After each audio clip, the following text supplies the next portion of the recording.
By cost, cost cost of production accountancy में उसका meaning अलग होता है, इकोनॉमिक्स में उसका मीनिंग अलग होता है। तो हम इकोनॉमिक्स पढ़ रहे हैं। Cost is the total expenditure incurred in producing a commodity. In economics cost is the sum total of explicit cost and implicit cost. तो दो terms I. Cost is the sum total of explicit and implicit cost. Explicit, explicit cost होता है जिसमें आपको actual payment करनी पड़ रही है। फॉर एग्जाम्पल, मैंने इलेक्ट्रिसिटी बिल पे करा, पेमेंट हुई, खर्चा हुआ, एक्सप्लिसिट कॉस्ट। मैंने बैंक से लोन बोरो किया, उस पर मुझे इंटरेस्ट देना पड़ा, interest on loan, explicit cost. मैंने एम्प्लॉइज को रखा, मुझे सैलरी देनी पड़ी, एक्सप्लिसिट, एक्चुअल खर्चा हो रहा है इन यूजिंग द इनपुट्स। तो सर खर्चा तो हो गई नहीं बेटा। इम्प्लिसिट कॉस्ट, इम्प्लिसिट कॉस्ट मैं खुद काम कर रहा हूं। Factors of production, labour, self owned factor of production.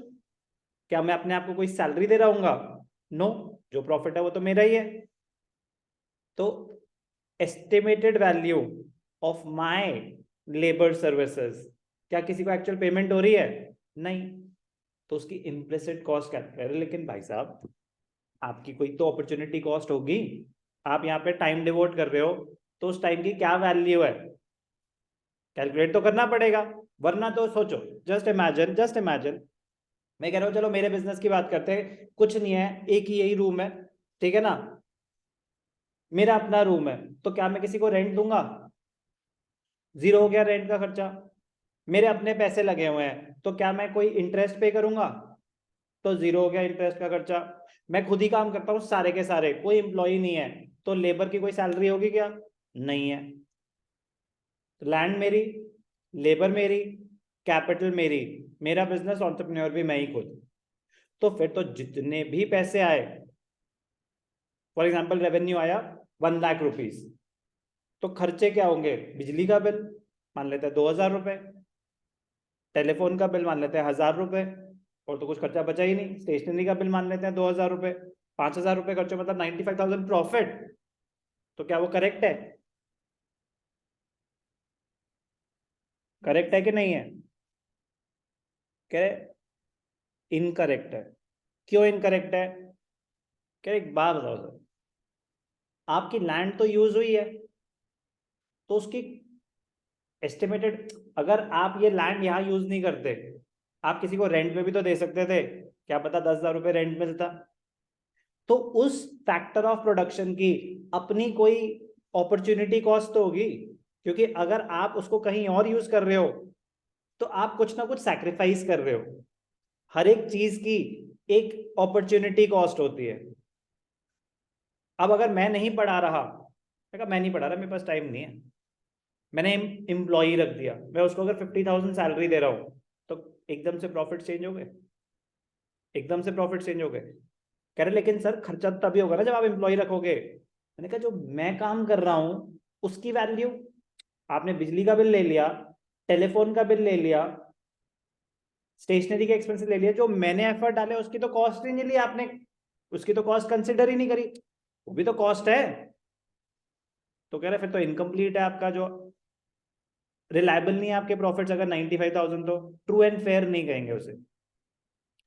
तो फिर कह रहे डिसीजन मेकिंग के लिए, डिसीजन मेकिंग के लिए इम्प्लिसिट कॉस्ट को भी कंसिडर करना चाहिए। कह रहे सर अगर आप यहाँ नहीं काम करते, आप कुछ और कर रहे होते, तो कुछ और प्रॉफिट कमा रहे होते, या कोई सैलरी होती है, कुछ भी होता, कुछ पैसे कमा रहे होते, तो अगर आप यहाँ टाइम डिवोट कर रहे हो, तो कुछ ना कुछ आप भी सैक्रिफाइस कर रहे हो। तो हर एक फैक्टर ऑफ प्रोडक्शन की अपॉर्चुनिटी कॉस्ट होती है।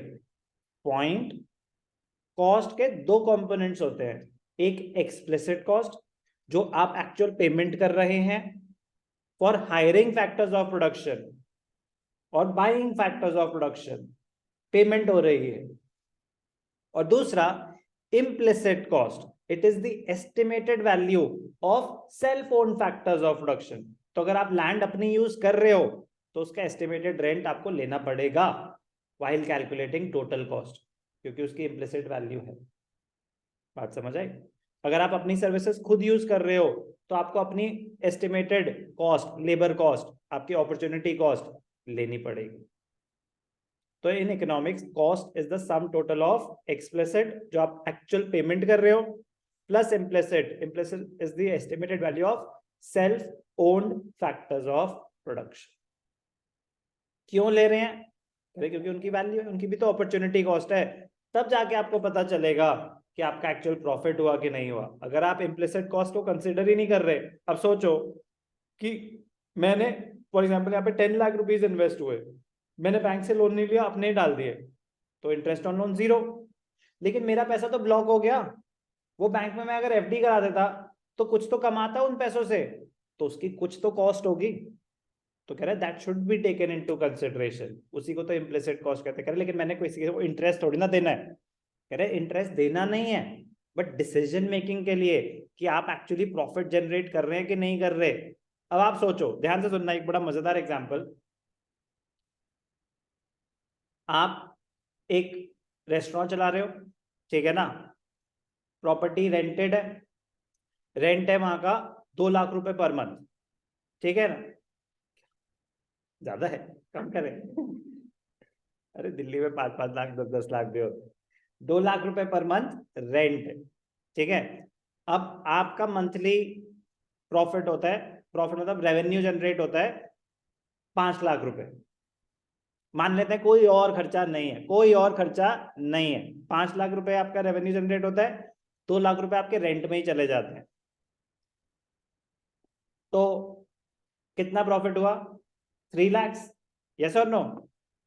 दूसरी तरफ मेरा भी एक रेस्टोरेंट है, मेरी बिल्डिंग है, कोई रेंट नहीं, मैं कमाता हूं, मेरा रेवेन्यू है 3 लाख, मेरा रेवेन्यू है 3 लाख, कोई मतलब एक ही एक्सपेंस हम कंपेयर कर रहे थे और कोई खर्चा है ही नहीं, मान रहे हैं कोई और खर्चा नहीं है, तो मुझे किसी को रेंट तो देना नहीं, तो मैंने कितने कमाए? 3 लाख। आपने कितने कमाए? रेवेन्यू था 5 लाख, बट 2 लाख का रेंट देना पड़ गया, कमाए तो आपने भी 3 लाख। किसका बिजनेस बेटर कर रहा है? दोनों इक्वल है, इक्वल है। मेरा बेटर कैसे? अगर आप आपके पास तो आपको किसी को पैसे देने भी पड़ रहे हैं, बट जो भी रेवेन्यू आ रहा है आपका है, बट अगर आप उसमें से अपनी इम्प्लिसिट कॉस्ट निकाल भी लेते हो तो ऑलमोस्ट ज्यादा नहीं है। ओके, गुड पॉइंट, ध्यान से देखना। यावी ने बोला कि मैं ज्यादा कमा रहा हूं, क्यों? मेरा रेवेन्यू 3 लाख और हमारा खर्चा सिर्फ रेंट का है और कुछ है ही नहीं, और मुझे रेंट देना नहीं है क्योंकि मेरी अपनी प्रॉपर्टी है। और दूसरा इन्वेस्टर कमा रहा है 5 लाख का रेवेन्यू, लेकिन 2 लाख का रेंट पे कर रहा है, तो उसका प्रॉफिट भी 3 लाख ही है। अब मेरी लैंड ब्लॉक हो गई, मेरी प्रॉपर्टी ब्लॉक्ड है, वो प्रॉपर्टी अगर मैं किसी को रेंट पे देता तो 2 लाख रुपए तो मैं वो कमाता, तो मैं 2 लाख सैक्रिफाइस कर रहा हूं कि नहीं कर रहा? 3 लाख कमाने के लिए 2 लाख तो मेरी कॉस्ट है, पैसे वो ब्लॉक हो गए ना, अपॉर्चुनिटी कॉस्ट तो है उस प्रॉपर्टी की, तो टेक्निकली तो मैं 1 लाख ही एक्स्ट्रा कमा रहा हूं। मैं अगर काम ही ना करता ना, मैं अगर रेस्टोरेंट ही ना चलाता, सिर्फ वो लैंड रेंट पे दे देता, तो मैं 2 लाख रुपए कमा रहा होता। अब मैं उस पर अपना पूरा बिजनेस चला रहा हूं, अब मुझे कोई रेंट नहीं देना पड़ेगा किसी को, ना ही मुझे कोई मिलेगा, 3 लाख कमा रहा हूं। एक्स्ट्रा कितना कमा रहा हूं? सिर्फ 1 लाख ही तो एक्स्ट्रा कमा रहा हूं, क्योंकि 2 लाख तो मेरी अपॉर्चुनिटी कॉस्ट है। अगर मैं काम ही ना करता 2 लाख तो मैं फिर भी कमा लेता, एक्स्ट्रा कितना कमा रहा हूं? 1 लाख ही तो कमा रहा हूं। और इसके बिजनेस में 5 लाख का रेवेन्यू आ रहा था, 2 लाख रेंट देने के बाद भी 3 लाख का प्रॉफिट है, तो इसका बिजनेस मेरे से बेटर चल रहा है, पेपर्स पे दिखा। तो फिर अगर वो अकाउंटिंग करूं मैं कि मेरे भी 3 लाख का प्रॉफिट, आपका भी 3 लाख का प्रॉफिट, तो अकाउंटिंग ही गलत है, वो तो कैलकुलेशन ही गलत है। तो इसलिए कह रहे हैं कि अगर आप कोई अपने फैक्टर्स ऑफ प्रोडक्शन यूज कर रहे हो तो उनकी एस्टिमेटेड वैल्यू ले लेनी चाहिए, तभी आप सही डिसीजन ले पाएंगे। जैसे मैं अगर अपना प्रॉफिट निकालूं और मैं अपनी कॉस्ट ही कंसिडर ना करूं तो वो तो इन्फ्लेटेड प्रॉफिट्स आएंगे। क्यों? कह रहे सर सस्टेनेबल मॉडल ही नहीं है। आपने एक ब्रांच का प्रॉफिट निकाल दिया, अब सेम ब्रांच कहीं और खोलोगे, आप तो नहीं बैठ पाओगे। अगर आप यहाँ बैठे हो तो फिजिकली, तो वहां तो कोई और बैठेगा, और अगर आपने वहां पे कोई और बैठेगा तो आप सैलरी दोगे, सैलरी दोगे तो खर्चे बढ़ जाएंगे, तो प्रॉफिट डिफरेंट आएंगे। तो क्या मतलब वो खराब परफॉर्म कर रहे हैं? कह रहे नहीं, आपने यहाँ का प्रॉफिट ही गलत तरीके से निकाला अगर अपनी कॉस्ट को कंसिडर ही नहीं करा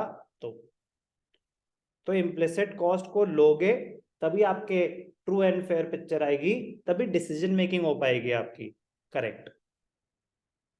explicit cost, it is the actual money expenditure on inputs और payment made to outsiders for hiring their factor services.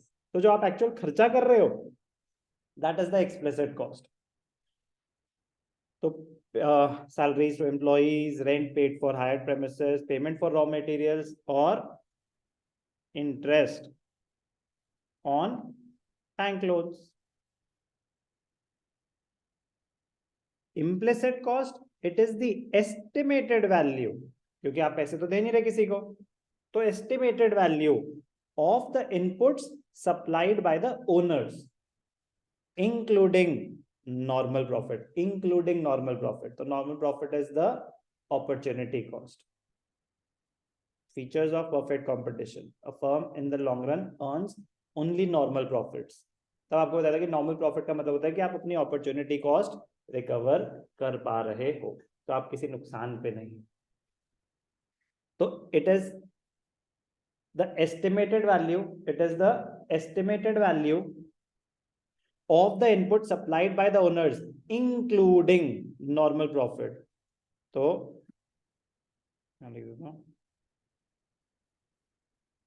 normal profit is nothing else but your opportunity cost.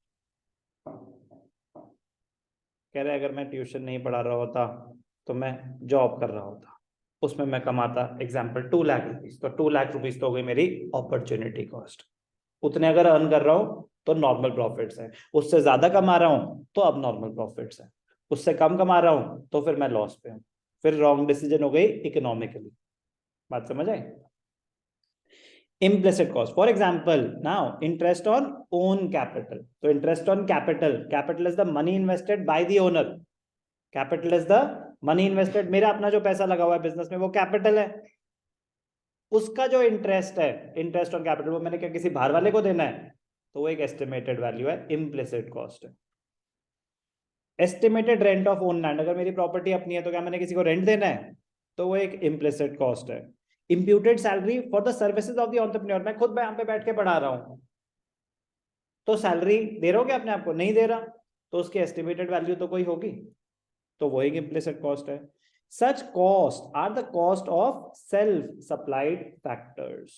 When an entrepreneur uses his own capital or utilizes his own land or acts as a manager or an employee for his own firm by himself, he's rendering services, then the entrepreneur does not, actual payment तो हो नहीं रही, ना interest on capital की, ना rent की, ना salary की, although the payments accrue to him, उसका बेनिफिट तो मुझे मिल रहा है, पैसा लगा है तो रेवेन्यू जनरेट हो रहा है, सर्विसेज रेंडर कर रहा हूं तो रेवेन्यू जनरेट हो रहा है, लैंड यूज हो रही है तो रेवेन्यू जनरेट हो रहा है, इनकम तो जनरेट हो रही है, बेनिफिट तो प्रोवाइड कर रहे हैं ये factors of production. However he could have, कह रहे अगर आप बिजनेस ना करते तो जो आपका पैसा यहाँ पे है आप उस पर इंटरेस्ट जनरेट कर सकते थे, आप ये प्रॉपर्टी किसी को रेंट पे दे सकते थे, आप खुद कुछ और काम करते तो वहां से कुछ इनकम जनरेट कर सकते थे। तो हर एक फैक्टर ऑफ प्रोडक्शन की कोई ना कोई अपॉर्चुनिटी कॉस्ट होती है, if services were provided to other firms. So implicit cost is the cost of such factor services owned and supplied by the owner himself. So cost is the sum total of explicit and implicit cost. So cost in economics includes the actual expenditure, that is the explicit cost, and the imputed matlab estimated, imputed matlab estimated value of inputs supplied by the owners. That is the implicit cost. Economic cost of production includes not only the accounting cost, that is the explicit cost, but also the implicit cost. ठीक है जी, बार बार एक बार meaning clear explicit और implicit का? ध्यान से देखेंगे. What is the difference? What is the difference between the explicit cost and implicit cost?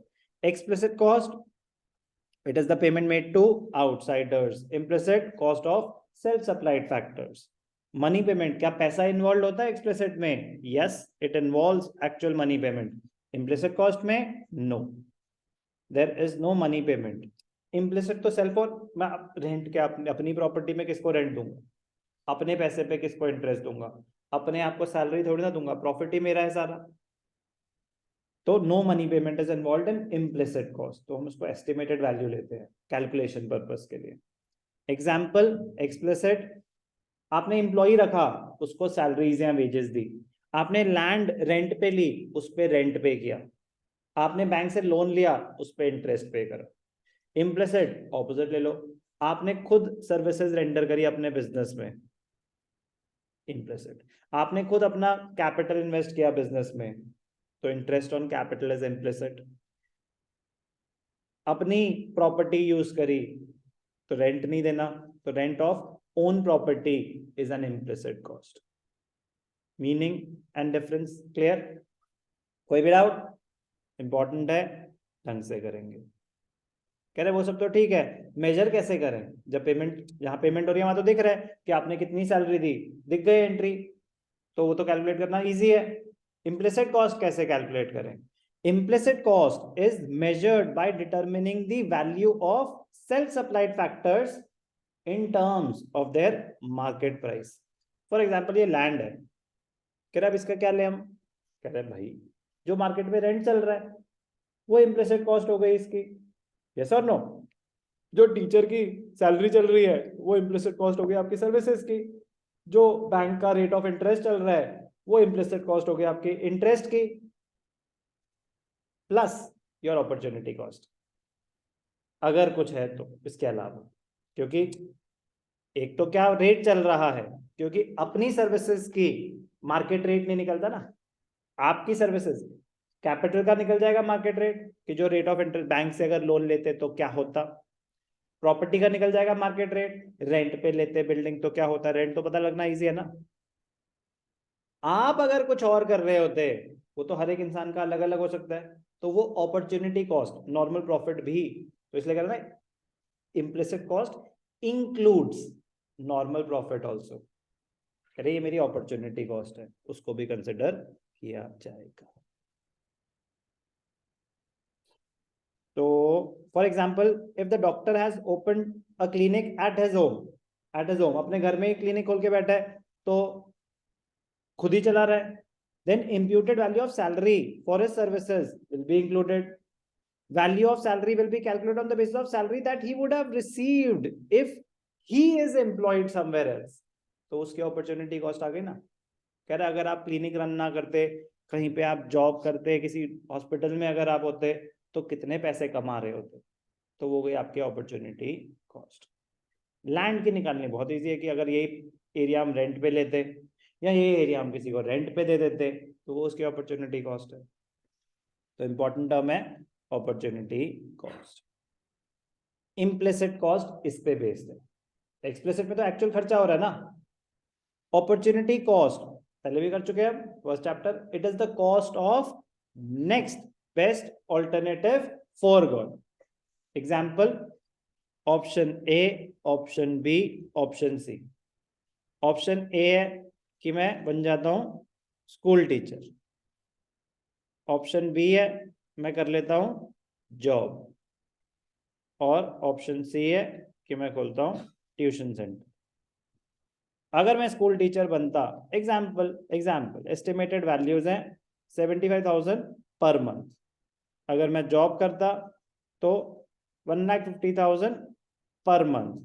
और अगर मैं ट्यूशन ले रहा हूं एस्टिमेटेड फिगर्स है 100,000 पर मंथ. अब अगर मैं ये कर रहा हूं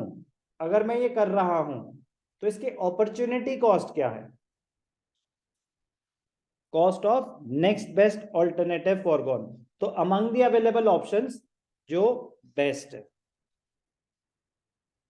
if option C is chosen, तो opportunity cost is 1.5 lakhs. If option B is chosen, अगर मैं जॉब ही कर रहा होता तो जॉब की अपॉर्चुनिटी कॉस्ट क्या है? Next best 1 lakh. और अगर मैं टीचर होता तो अपॉर्चुनिटी कॉस्ट क्या है?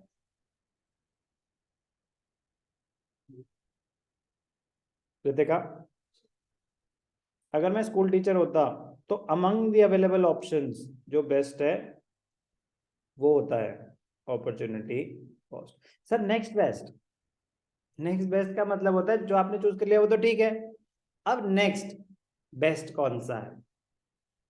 बट सर जो हमने चूज किया वो तो बेस्ट ही नहीं है। Next best is not second best. Next best का मतलब होता है कि जो आपने चूज कर लिया उसको तो रख दो side. Among the available options जो बेस्ट है उसको कहते हैं opportunity cost. The concept of opportunity cost is very, very important as it forms the basis of concept of cost. क्योंकि implicit cost is pay based है, implicit cost. When a firm decides to produce a particular commodity, then it always considers the value of alternative commodity. अब अगर मैं पढ़ा रहा हूं तो हर एक चीज की अपॉर्चुनिटी कॉस्ट है, कुछ और जो कर सकता था अब नहीं कर पा रहा, तो क्या सैक्रिफाइस कर रहा हूं, उसकी क्या वैल्यू है? That is your opportunity cost which is not being produced. The value of alternative commodity is the opportunity cost of the good that the firm is now producing. For example, a farmer can produce, एक option है कि 50 quintals of rice बना लो और एक option है 40 quintals of wheat बना लो। अब अगर आप राइस बना रहे हो तो वीट नहीं बना सकते, वीट बना रहे हो तो राइस नहीं बना सकते। तो what is the opportunity cost of producing rice? The value of 40 quintals of wheat, जो उसकी वैल्यू है, that is opportunity cost is not measured in units, it is measured in value. तो जो उसकी वैल्यू होती, what is the opportunity cost of producing 40 quintals of wheat? The value of 50 quintals of rice. Explicit and implicit cost. Cost function एक general सी term है, it is the functional relationship between the cost and output. Cost किसकी? Cost of various factor inputs. Cost हम किसकी calculate कर रहे हैं? Input जो हम यूज कर रहे हैं, explicit and implicit cost both. तो relationship between the cost of inputs and the resultant output, cost of production and the resultant output.